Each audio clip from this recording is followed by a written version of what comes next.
So the recording is on. Welcome once more. Thank you for being here on time. Thank you for joining us today for the seminar on creating really advanced future thinkers, also called CRAFT. And I'm sure you are very curious about this. But first, before introducing the seminar and our expert for today, I would like to give you some instructions on how you can participate and be active in this seminar. So the microphone will be off for everyone except for us, but you can at any time raise your hand, agree or disagree by using these icons, okay? That's the first instruction that I would like to give you. Then I would like to just remind you of some rules of etiquette. And first of all, I would like to draw your attention to stay on topic. Then to be respectful and mindful of your writing while participating in the chat. Just some rules. I'm sure everyone is aware of these rules of etiquette, but it's always good to remind.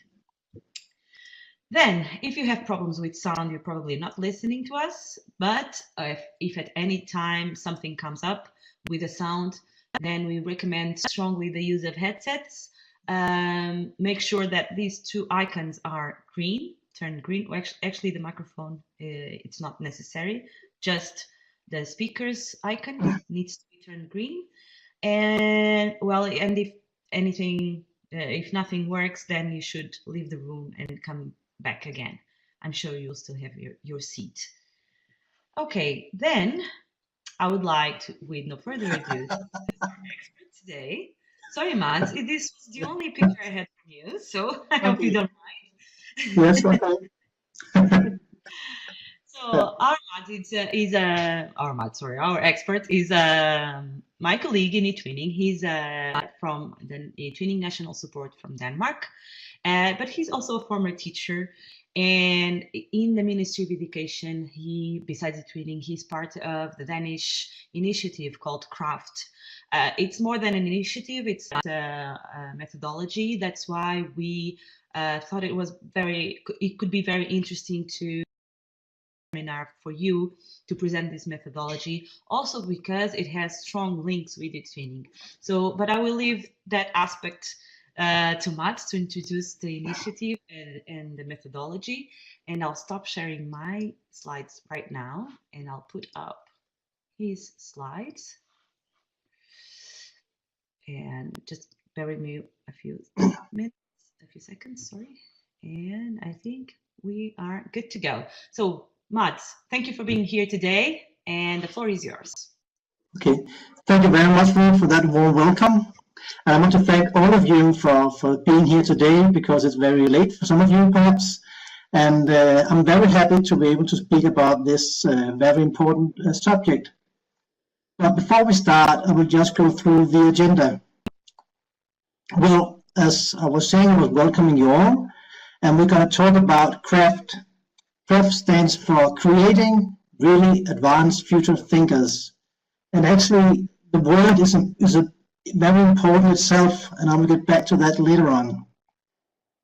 Then we will talk about the student projects, and we'll have a look about some of them. How do they work, and what are they doing, and what are the teachers doing? Then I will come back to give you a theoretical introduction to CRAFT as a concept. And in the end, we will have an ice cream case to learn about. How can we use CRAFT as a concept to help a company? Okay, so let me scroll down. Just to highlight today's theme, I will just read what's in the eTwinning portal about this seminar. Creating really advanced future thinkers is an innovative approach where students are invited to develop 21st century skills while collaborating on innovative problem-solving processes with ICT as an accelerator. In a CRAFT process, students select a real-world problem. They work with innovation, they research and design prototypes to solve their problem. Finally, and that's important, they pitch their ideas to a real audience. And we also have made a competition in CRAFT in Denmark, and the Danish national competition is at the Learning Festival in March in Copenhagen every year. Okay, so what is CRAFT? Well, the meaning of craft is that we want people, students and teachers to collaborate on big or small problems from the real world. And they have to use technology, innovation, and creativity, and communicate about critical thinking. So what we call 21st century skills. So that's the ambition. Craft has been an initiative for about 3 or 4 years now, and we have had a lot of students going through this process. Well, to begin with, I will show you a video in a minute, but I will just highlight that craft is not just a method that you can use in school in Denmark. It's the national competition that I just talked about. It's a framework for working with 21st. We have a large network of key teachers and consultants where we meet about 4 or 5 times a year to discuss certain themes and ways to work with this in school. And then, very important, we have a new product called Nordic Craft, where we use eTwinning as a platform to collaborate on eTwinning and craft projects. And our students from the Nordic countries, they will meet in 2020 for the first Nordic competition. So we're really looking forward to that. Okay, so I'll just scroll down, and I will ask Ruth to put on the video from 2017 to give you an expression about what is going on.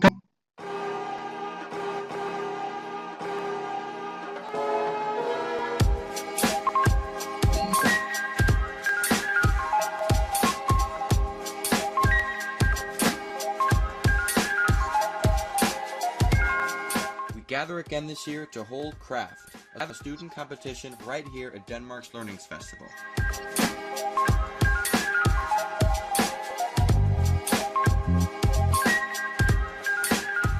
"15 local winning groups will now participate in the National Championship of Craft. Groups of students from all over the country have been working with IT and the 21st century skills in school. Vi kommer fra Rødovre, Roskilde, Dragør, Silkeborg. In their groups, they will showcase their ideas for all of the many judges and the thousands of people who come to visit Denmark's Learnings Festival. There were more than 50 judges the 2 days the contest was held. The students will be judged of 3 of the 21st century skills: collaboration, innovation, and IT and learning.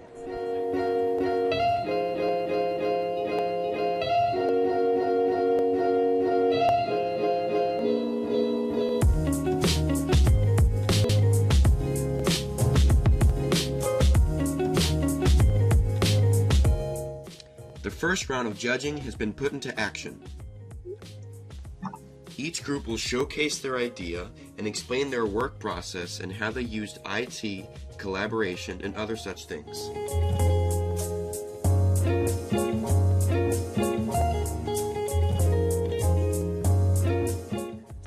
Our education minister, Merete Rissager, also had to stop by to check out the students' super cool projects.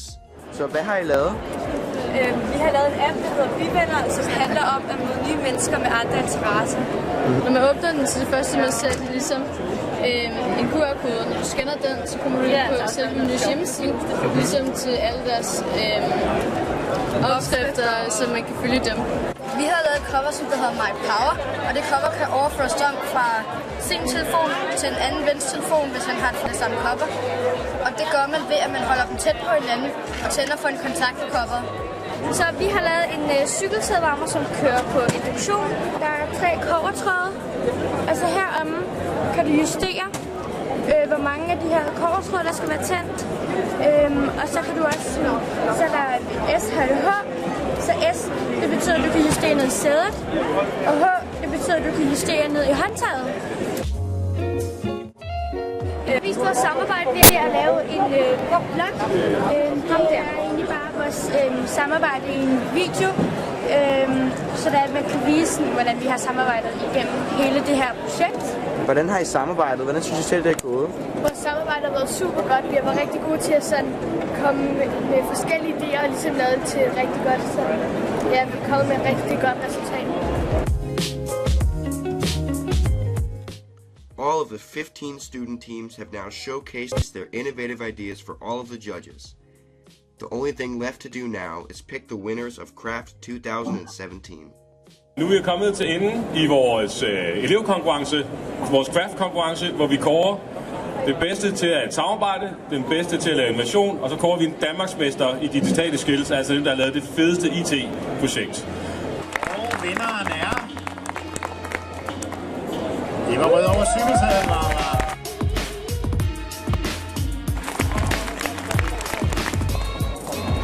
Det er Team 1 København.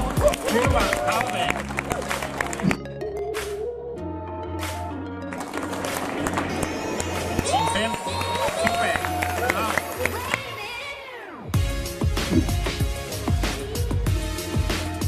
Spejderpokalen, som er personligt en af mine favoritter, den går til skolehaver fra Kolding. Det vil godt.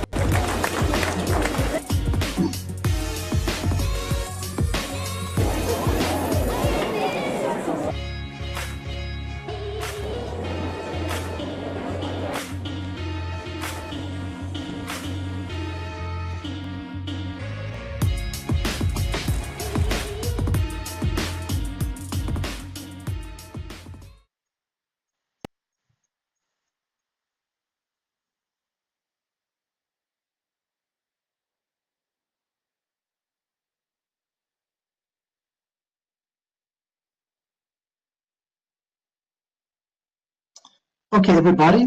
So this was just to give you an impression about what we're doing in Denmark. And the most important things, just one moment, just need to do this. The most important thing is not the competition. Actually, that's the most, or mostly less important thing is the competition, because what we're concerned about is what is happening in school every day. And when you participate in doing craft, you can do it in school, your own class, every day, in every subject you want to work with. Normally in Denmark, if you want to attend the competition, the Danish championship, you will work in your class, and then your community, they want to make a competition where your community, they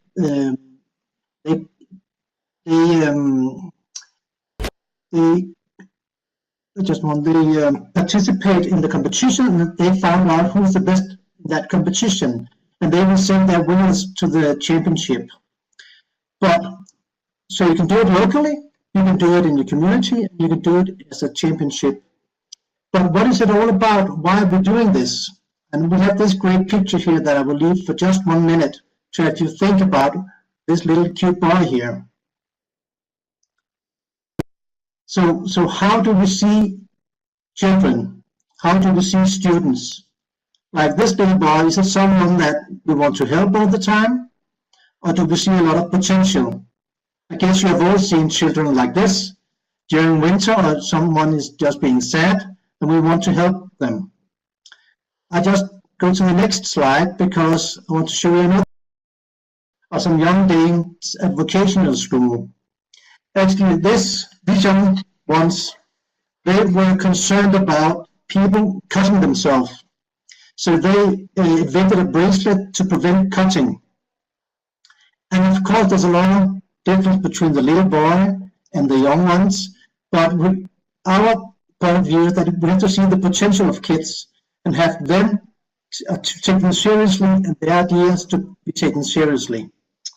So these ones, they won a competition in Beijing, and they invented a bracelet where you can actually put a little trigger on and you get small electric shock in your arm, and you can do that without anyone seeing it. And they won this competition, and now a firm wants to produce this bracelet so they can actually make money, and they have something to be proud of. If you think of your school time, could you think about something that you've been proud of doing there? Okay, so let's take a look at today's process, today's subject. What's happening in class during a craft process? Well, before showing you the next video, I will talk a little bit about our model here. As you can all see, there are numbers 1, 2, 3, 4, 5, 6 different ones. The first one is a real-world problem. As I said earlier, you are working with a real-world problem. It could be something private to you, something local in your school, in your class, with your friends. It could be something important in your town, in your community, in your country, or even in the world. It's up to you and your students to decide. Then you will do some research on that topic. You will innovate, number 3, and you will design, and you will make a prototype of this. It's important to say that the prototype doesn't have to work, but you have to have some ideas about how it could work. And then you have to make a presentation for someone, the real audience. It's not a step-by-step model, so it's like 1, 2, 3, 4, 5, because in the middle of it all, you have the reflection.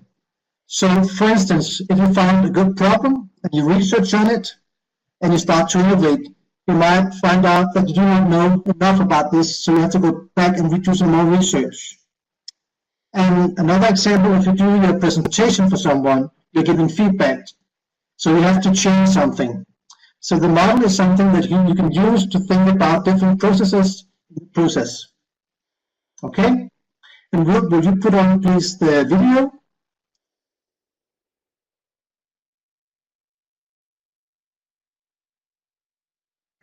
So to find a real-world problem is the first step in a craft process. In this phase, students will in groups brainstorm and find a real problem to work with. The problem may be chosen from within a wider topic like everyday problems, environmental problems, make your school a better place, or others. Students may also do small exercises to gauge if the chosen problem is worth working with. The next step will typically be research. Here, students will do research in order to find out more about the real-world problem. Is it a real problem? Is there already a solution out there that could be improved? What knowledge is already present about the problem? Web search, interviews, surveys and role-plays may be useful here. When research has been done, it's time to generate ideas for a solution. Here, students will engage in activities like brainstorms, selecting ideas, extending the idea and questioning it through different exercises used for these purposes. Skilled students will be able to use the knowledge from research phase to evaluate and extend the idea, and they may even go back and present it to the target group or the people they have interviewed and been in touch with in order to refine it further. Often extend the idea, and they may even go back and present it to the target group or the people they have interviewed and been in touch with in order to refine it further. Often students will now move on to designing the prototype. They may simply draw their design and write notes explaining the drawing. They will discuss what technology to use and how to implement the ideas from earlier. Some may even use different kinds of software like 3D drawing apps for the design. Skilled students may present the design to get feedback from others before proceeding. When doing a craft project, the students must create and build a physical representation of their idea, a prototype. They may use simple cardboard and duct tape, as well as available technologies like 3D printers, circuits like the microbit, laser cutters, or maybe just PowerPoint or Blockly coding to code and design a model of an app. Skilled and ambitious students will on their own learn new technology in order to succeed, and they may even go back to common users of the prototype to get feedback or simply get feedback from fellow students in order to change the design. It's important to understand that the prototypes do not need to work in real life. It's important, though, that the students have a clear idea of and are able to explain how they intend it to work if they had had the opportunity to make it real. A craft project may end with a presentation where students will explain their problem, their research, their design, and show the prototype. They will often have made posters and diagrams, or maybe little movies explaining their process, work and ideas. It's important that the students are able to tell about their collaboration, innovation and their use of technology, as these 21st century skills are encouraged, taught and practiced throughout the craft process. A craft course or project could conclude in different ways as well. Presentations may be given in different contexts than a contest, and students might get feedback from a variety of people and improve their idea even further. Because the students will have to tell others about their collaboration, innovation and use of technology, they will need to reflect on their process and evaluate it in order to decide what to convey at the presentation. This reflection is an important part of the craft project, and teachers may need to support the students at this step by designing appropriate classroom activities.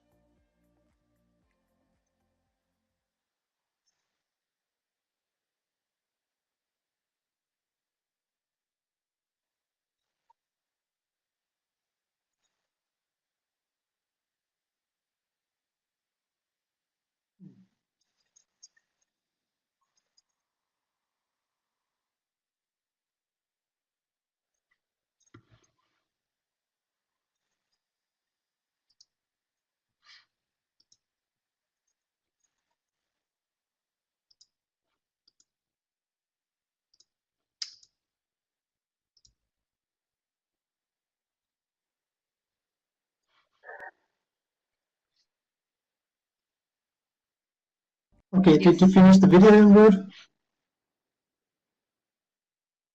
Okay, okay. So I will just repeat a little bit because of the video was crossing sometimes. So again, these phases are phases that you can use, and they are not step by step, but it's important to be aware of all of them. As the most important thing is the one in the middle, that in every phase you have to reflect on your topic and what you are doing, and you have to go and get feedback. It's also very important to think about the teacher's role when you're working in a craft project, because the teacher's role will more or less be to guide the students and help them at the right moment when they need time and feedback in their project. Also, if the teacher wants to have a certain curriculum in the project, they can actually say that the students will have to work with a certain subject or a certain tool, but that would be something that the teacher should decide if he or she wants to. Okay, so just to make it a little bit more confusing, I will introduce a new model. But this model we have made because it's actually what you see is happening in the projects. All projects, they have a research phase. So the research phase is more or less where they find that problem and where they research about the problem. The second phase is the making phase, because that is where they innovate and then they always do something. They present their pitch and they make their prototypes. And we found out that if you have all the knowledge from the other model, you can use these 3 steps as a kind of a memory while you're working with your students. So you have to research something, you're going to make something, and you're going to do something. And in the middle, there is a compass, where that's the same as navigation. So you have to find out all the time, the same as reflection, which way are you going to do, what are you going to do with your project. So it's easy to remember those 3 steps. Then I just want to repeat about this thing about the topics that you choose.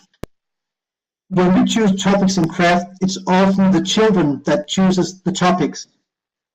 And of course, you can have, as a teacher, you can decide which topic to work with, which problem. But it's fun to have an exercise where the students find out which problems they will solve. Yes, I will just mention a few of the projects that we have seen. There was a project. The children, they were very anxious about all the refugees coming to their schools, and they felt that they were not being given a warm welcome as they should. So they actually went to the community and talked to them about how are we doing when we get refugees in our town. And they talked to refugees and they talked to other classmates what could be done. And they made a homepage, a web page, and they presented the web page to the refugees so they can get the help that they need. And it was a good project because it actually helped people, local people in their own school, in their own community, and was driven by the students' ideas.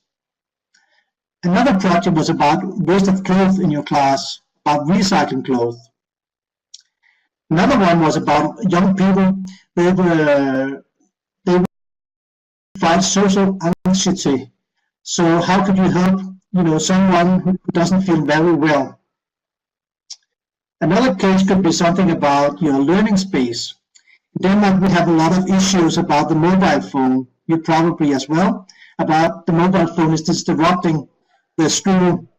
So what could be done? How can we make a purposive learning space with the mobile phones where the technology doesn't disrupt but is useful?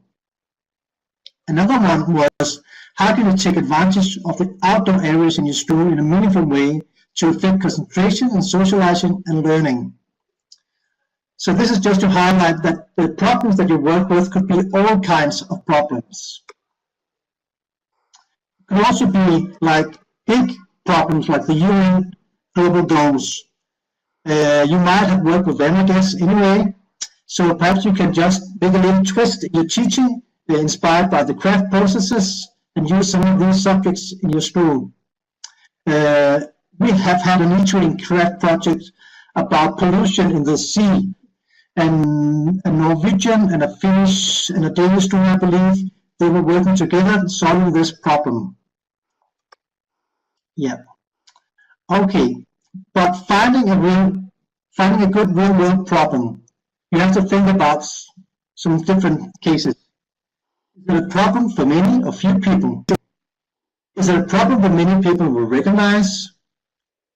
Is it a real-world problem? Or is it a problem that is actually worth solving? Will it improve something important? Not all problems has to be important for everyone. It can be a small problem, as I talked about, just local for your school, like the toilet's always dirty, or some of the kids are always coming late to school. What can we do? Like something like that. It's up to you. It's your choice. And in your choice, I want you to think about now, what could be a good problem? What problem do you think needs to be solved or improved? So you can actually click this Answer Garden link, and I want you to go there and put in your answers for a good real-world problem. And we're going to use a few minutes on that task. Please just click the link, or would you put it in the chat? So anyone just click there, and we'll see in a minute how it will go.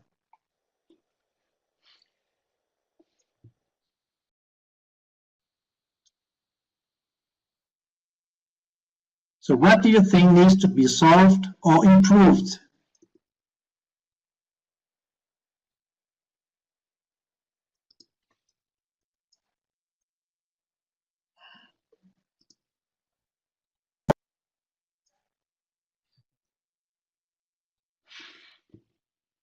The mobile phone in classes, yeah. But you can put it in the answer garden, please, if you can. Yeah, it could be a good, what do you think your students would like to work with, or what would you like to work with? It can be both.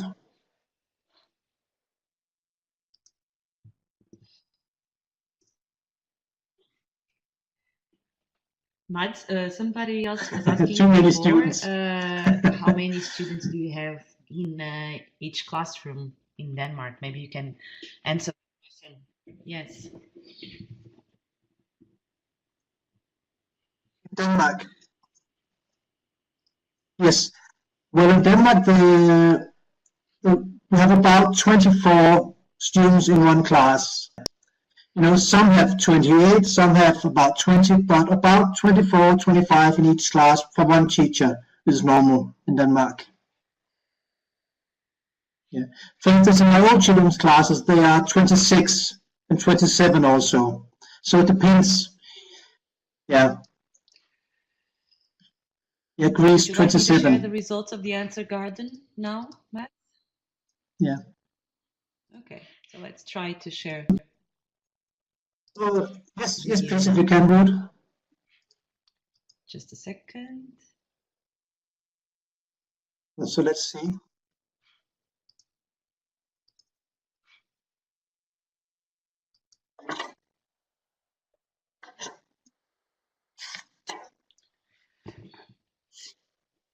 Well, apparently I'm not being able to share it. I don't know why. Can you see my screen? No, right?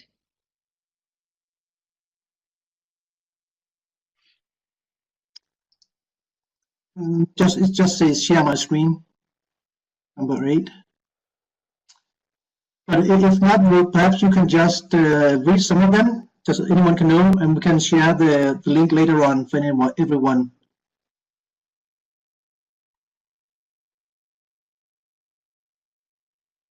Could that be possible?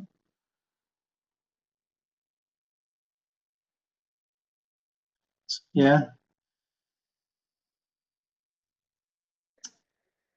I'm sorry, Mads, I was kicked out of the room. Could you repeat again, please? Could you hear me, Ruth? No, I was just asking if you cannot share the website, could you please read a few of them loud? Yes. And then we could share So the link examples are in the student Twins dropout, or in the live forum facility, afterwards. internet, I suppose it's internet facilities, clean water, bullying, pollution, motivation, racism, smog in cities, food waste, noise pollution. Yes, and that's basically the summary. Yeah.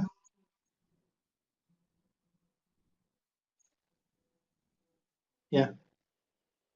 Okay, so that was a few ideas. What I would like you to do, if you want to, is take this exercise and do tomorrow or someday with your students and see what kind of questions that they think is necessary to solve. Which problems would they think is important? You might be surprised that there's something that you never thought about. So, okay, I will continue, but this was just a little exercise for you to remember.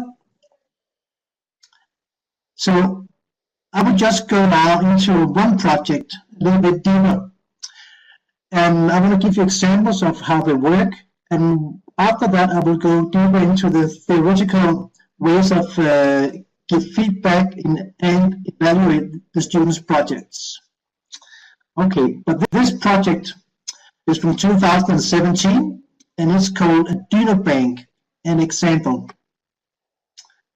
And just a little bit of knowledge about Denmark before I'm explaining this project, because in Denmark, you know, everybody bikes bicycle.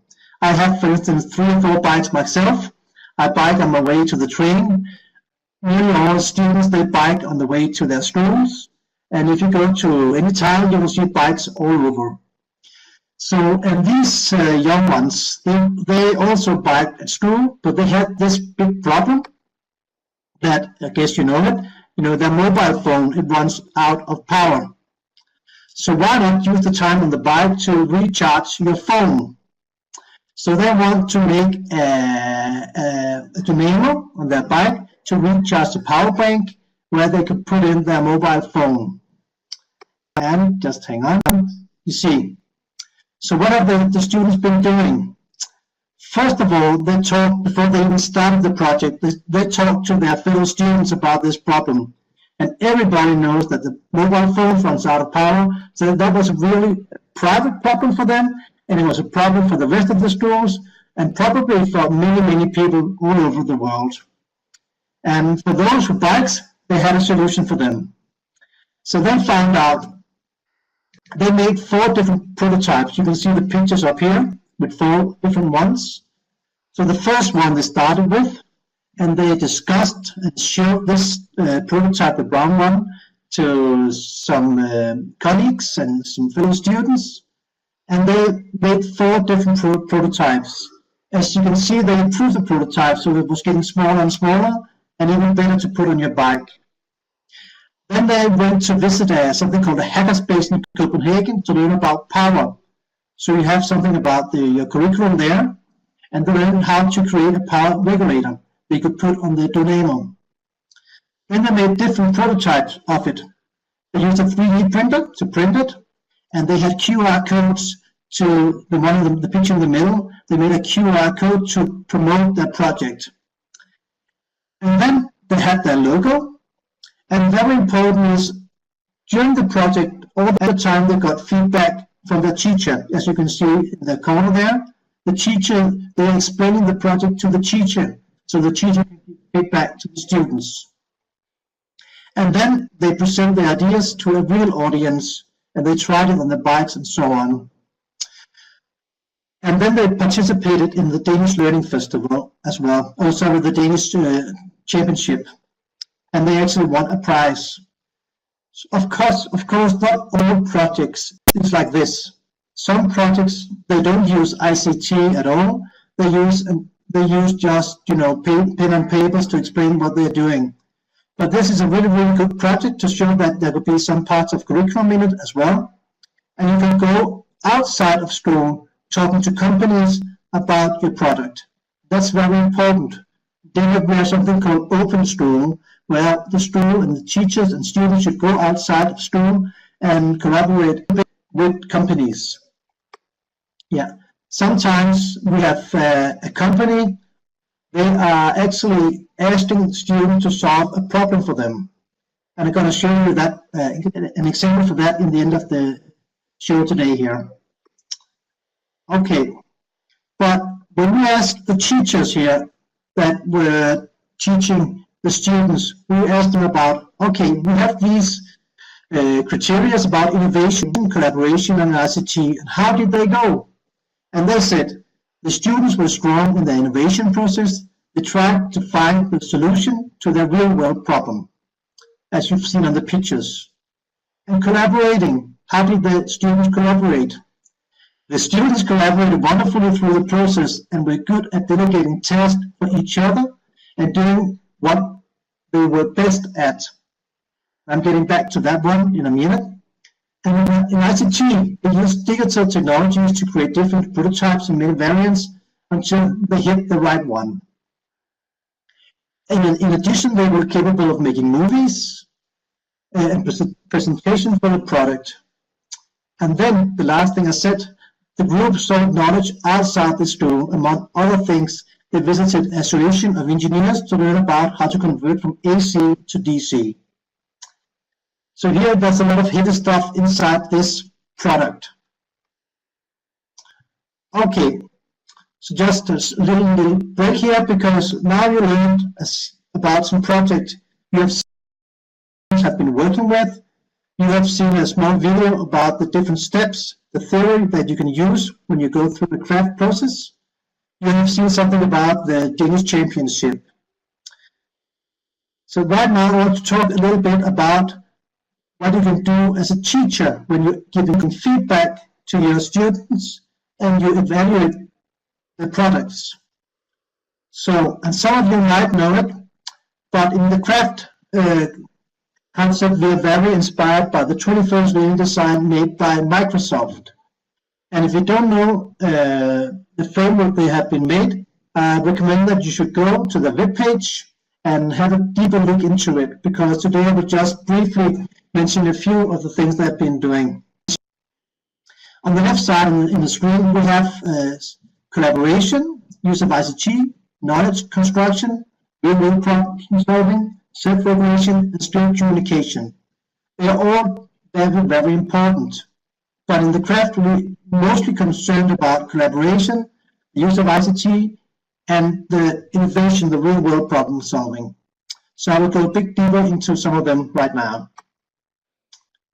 So, but before I'm doing that, I want you to think again, because when I talk about collaboration, to see if we can have it to work this time, I want you to think about collaboration and think about your students when they collaborate.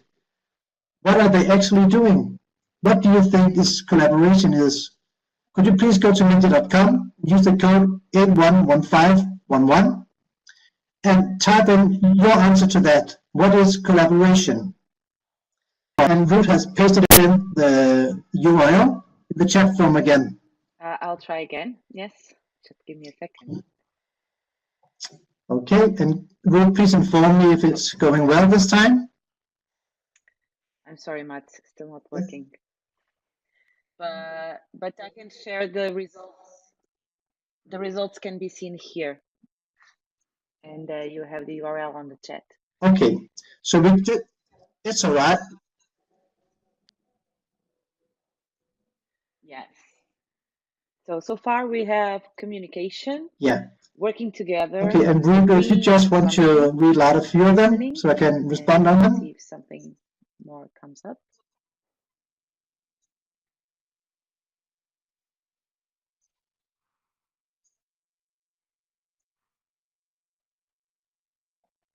So to participate, you need to go to menti.com and use the code that you can see on the slide. The URL that I shared with you is just to see the results, okay? So Mads, what do we have more? Compromising, contribution from all, sharing, brainstorming, help, and I think more is coming up. Yeah.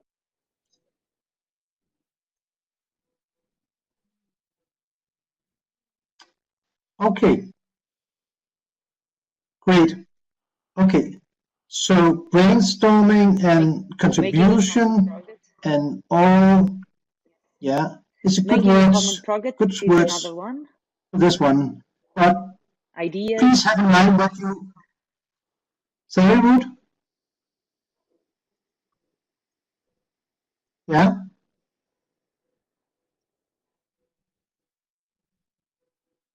Okay. Okay.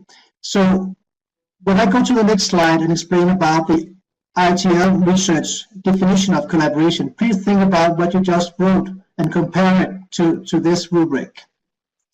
So these rubrics, you will go to their webpage and can find more about them and read deeper into it.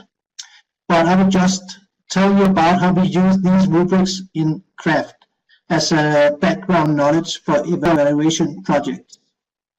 So if you look at the right side, you have collaboration rubric, and on the left side you have steps. So the collaboration rubrics on the right side is more explaining what it's all about. So like for number 1, students are not required to work together in pairs or groups. Of course, so we don't have collaborations. For number 2, for instance, your students, they do work together, but they do not have shared responsibility.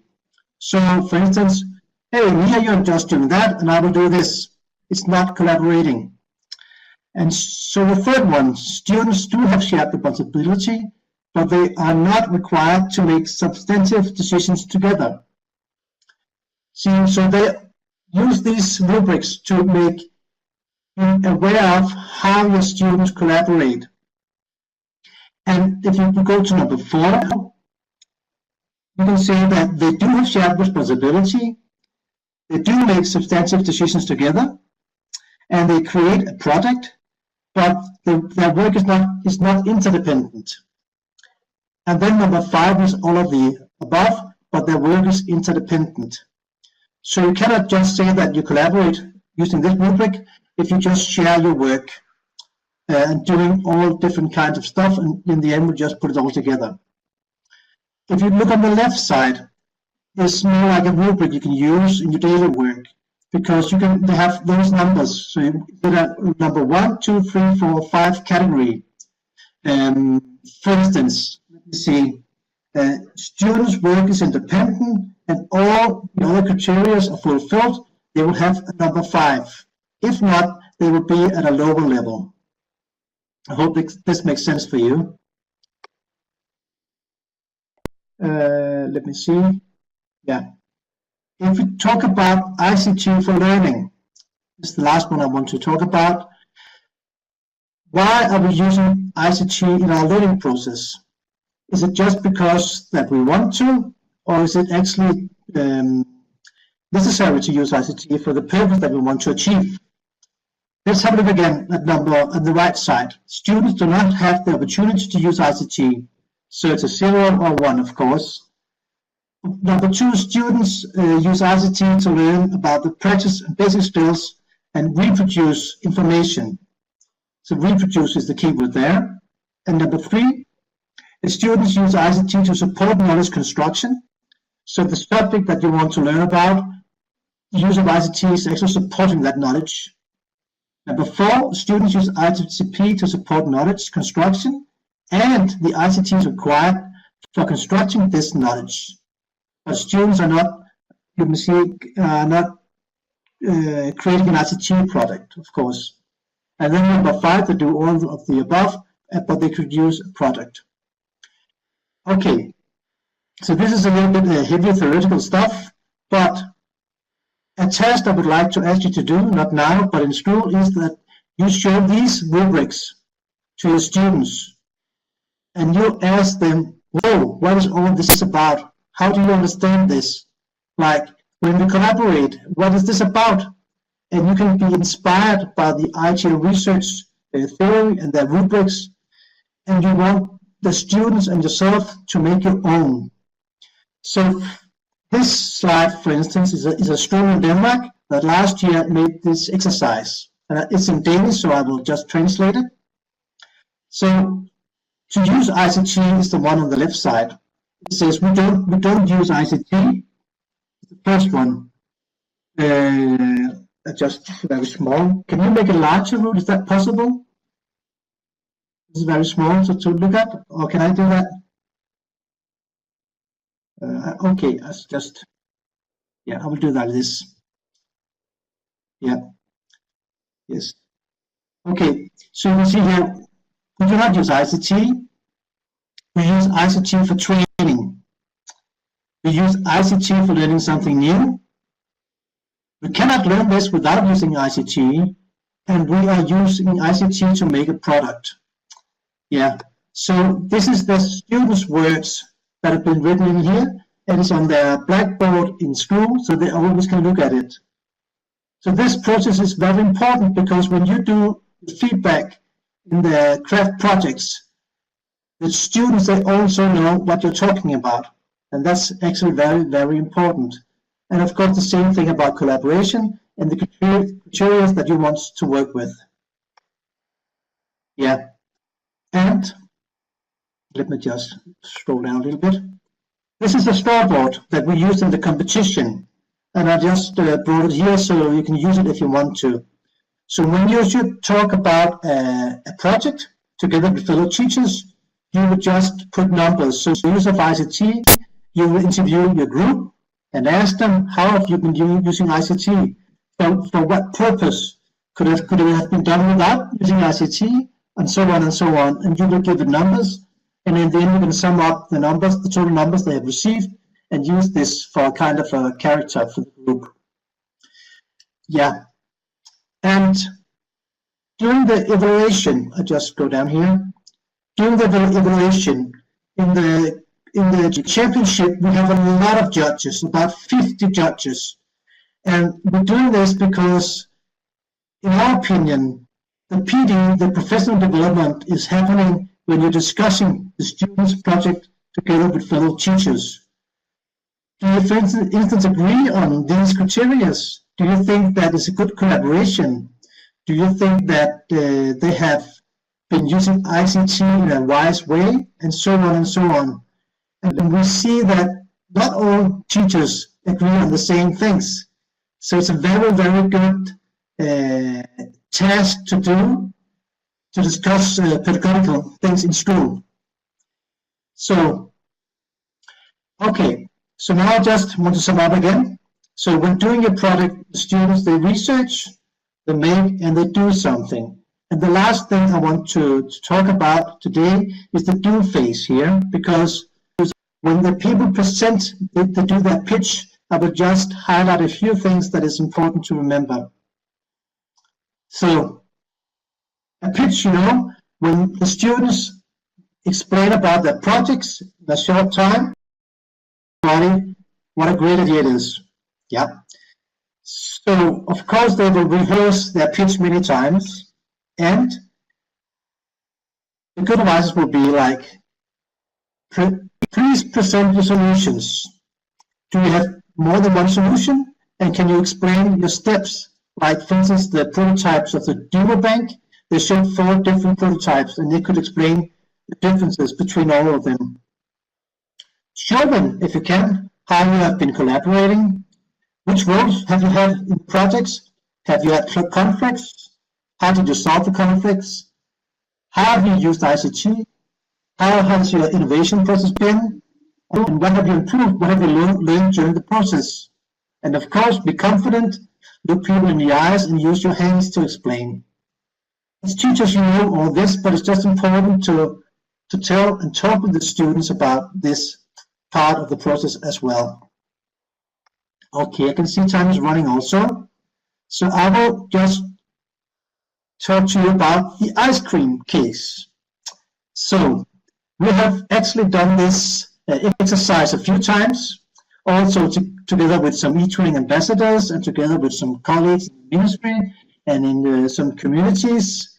And it's a good little case to start to learn about the craft process. So we have this company. They were giving the students their problem. And I will just read it loud. The real world problem is, in the winter time in Denmark, it's cold and dark. The ice cream salesman wants to know how he can extend his sale during winter. Of course, the man has to get some money all year, but what can he do to solve this problem? Help me to survive the winter.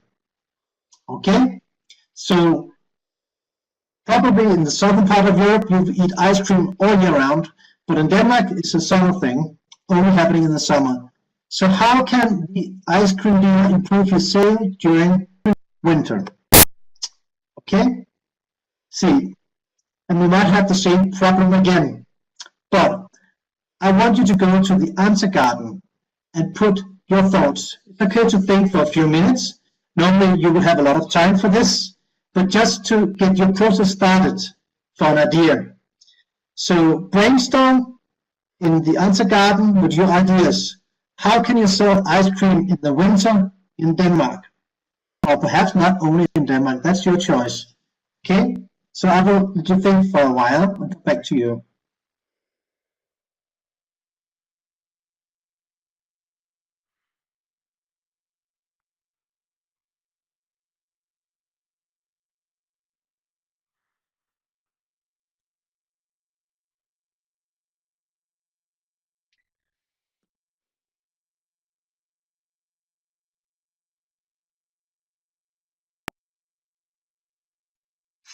So Mads, we already have 2 suggestions, 2 ideas, 3 ideas, no 4. Oh, they're coming up. Do you want me to read it out loud? Okay. Yeah? Okay. Okay. Yes. Yeah, just 1 minute, Ruth, and then perhaps you can you will be the judge for now, so you can pick some of them that you think are the best ideas and read them loud.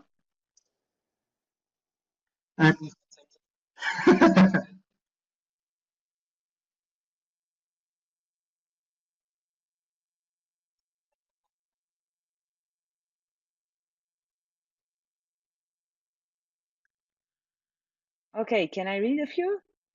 Yeah? Okay. So, selling with a hot coffee, snow with ice cream. Yeah, please, Ruth. Make ice cream in tubes, take away. Let's see. Yeah. I'm not sure if I mentioned this, but eating ice cream with a hot chocolate. Yeah. Move to a hot place. Make cookies instead of ice cream. Yeah, sounds good. And I think that's it. Yes.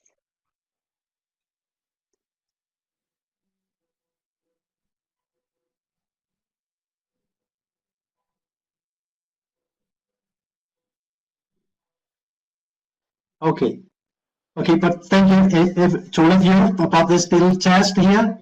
It was just to get you started, and it's also important to think about that a craft process, sometimes it also has to be fun, and not just sometimes, but actually fun is a lot of it's a very important thing, because when you are doing something good and you're happy, you will improve your teaching, I guess. So as you can see on the picture, this is from a session I made with the eTwinning ambassadors, and they also create a lot of analog stuff. See, they're using pens and papers and scissors and stuff like that, ice cream pens, and they use brainstorming, as you can see on the left side, with posters. So you don't have to use ICT in project, but you can if it supports your learning. I think that's important. But you can go with this ice cream case to your students tomorrow and ask them. Perhaps they have some good ideas.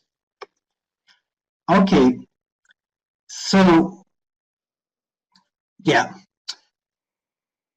When you go through the process, like for now, for the ice cream case, you would, of course, you would research about ice cream, and you will learn more about that business and what kind of ice cream could you make and so on. And of course we don't have time for that now. And then you will go and make and prepare your product in practice. You will pitch your ideas perhaps to an ice cream salesman. You will make prototypes and speak to a real audience. And then you will do something. You will develop and evaluate your many ideas to make concrete solutions. So the 3 steps is, if you take them away with you today, I think it's a very good point. Okay, and then just put a little task for your homework before we end this session. So something to think about tonight. Think of an example in your own teaching today. Thinking of craft, what can be improved? Just small things, small steps that you can change. Because as I said to begin with, the importance in craft is not the competition. It's the small things that we change in our daily teaching. That's what is important. And can you, for instance, come up with 2 examples of how your students have collaborated in the last 6 months? Which step did they collaborate on, according to the ITL rubrics? So stuff like that is something that you can discuss with your colleagues, and you can learn more about the rubrics, craft, if you like to. So yeah, I guess this is all for me right now. The time is it's 5 o'clock in the evening. I can see that. So 1 hour is very fast gone. I can see that. So I don't know if you have any comments in the input. In the next 5 minutes, maybe. I think we still have room for 1 or 2 questions. So if anyone has a question, please feel free to write them on the chat about the process, maybe. I think the presentation was very, very clear, and all these practical examples is really, really helpful. Okay, so 1 question.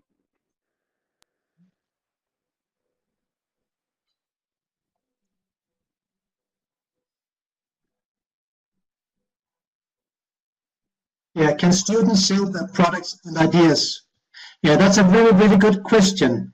And to begin with, we actually didn't think about this, but we have had perhaps 3 or 5, 6 teams of students where the companies actually wants to produce their solutions.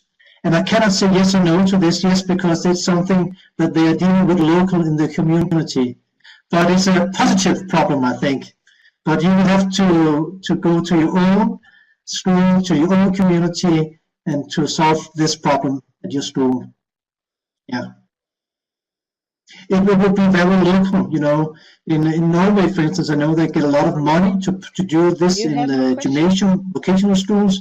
They can do it, they can sell it, but we don't have a presence for this in Denmark, fortunately not.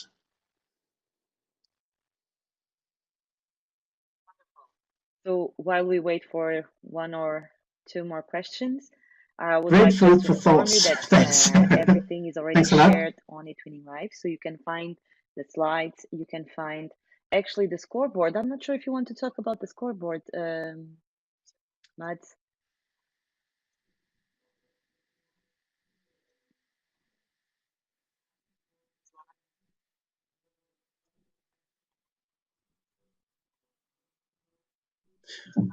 Well, the scoreboard was the one with the 3 categories, with the cycles where you can put numbers when you evaluate the product. So you have it's just a tool for teachers, you know. You can make any tool you want, but this is just the one that we use in our competitions to make it simple for all the teachers when they evaluate the products. Yeah. Yeah, the rubrics. Yeah, yeah, no, the rubrics are excellent. Yeah, we believe so too. And as I explained, it's Microsoft Agile Research that have produced them. They are not new, and they have several rubrics. And if you go to their webpage, just Google it, and you will find a lot of information, and you will find videos and resources, a lot of So stuff there that you can there get are no more inspired of. questions. Thank you for the nice positive feedback from all of you. Thanks to you, Mats, for being here today and introducing this Okay, well, new thanks a method. lot then. I would like to go back to my slides, but okay, it's coming back again. So a few seconds. You're welcome. We are really sorry for the technical issues we had, but I hope you managed to hear the sound of the videos. Of course, everything will be sent afterwards in an email, as you probably are familiar with. I would like just to remind you that the next online seminar will be in December. Just pay attention to the professional development page on eTwinning Live and join us again, okay?